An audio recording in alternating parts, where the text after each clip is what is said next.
Құрметті команда, актуальныйды қалай жасаймыз, соны түсіндірейін. Енді қараңыздар, менде актуальный 4 ғана, иә? Барлығы біркелкі, бір тонда, бір фонда, былайша айтқанда.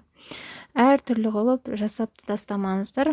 Енді сіздердің вкустарыңыз әр түрлі, сондықтан әр қайсына әр түрлі дөңгелектер ненады.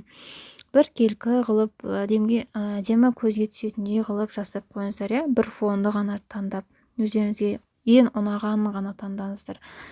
Әр қайсына әр түрлі жасау қажет емес. Енді оны қалай жасаймыз? Біріншісі, сіздер история, яғни мына авансқа барасыз, историяларыңызды. Ау, балам!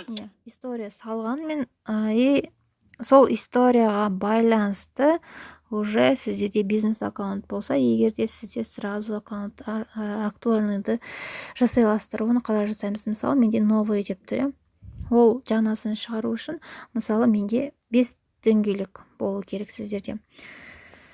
Актуальный 5. Қазір мен бір звание айлық деген актуальный ашқым келіп отыр новыйдан. Ол үшін маған звание туралы бір фото керек, өзім бір фотомды алайын, далені басамын, ары қарай уже редактировать обложку деген жерге мен галереядағы фотомды алдын ала дайындап қойған звание айлық деген фотомды қойып қоямын, далені басамын. Міне, уже обложкам дайын менің. Енді актуальныйды не үшін аштым? Вот соның атын жазып қоямыз. Айлық деп жазып қоямыз. Или табыс деп жазып қойыңызшы. Готованы басамыз, уже актуальный дайын. Қараңыздар. Міне.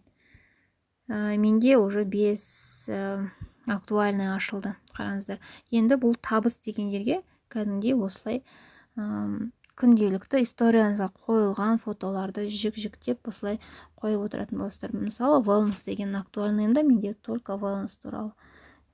Командада только команданың қыздары деген сияқты, иә. Ол үшін не? Wellnessті ашам, міне, осылай салынып отырылған менде. Солай жасайтын боласыздар. Бұл актуальный не үшін, соны айтып өтейін. Бұл актуальный бәрімізде қазір уақыт тығыз, иә. Ешкім постты оқымайды, бос адам болмаса. Сондықтан сторизбен актуальный ол міндетті түрде бірінші орында болу керек сіздерде посттан бұрын. Яғни қолы тимейтін асығыс адамдар сіздің мынау актуальныйыңызды ашады да, өзіне ұнаған қызықты несін ашады и көреді сізді. Болды. Қараңызшы, көреді. Ал сіздің постыңызды оқып жүрмейді. Сондықтан адамдарыңыз көп болсын десеңіздер, осы сторизбен актуальныйды қолға алыңыздар. Сәттілік осылай ашылады. Сұрақтар болса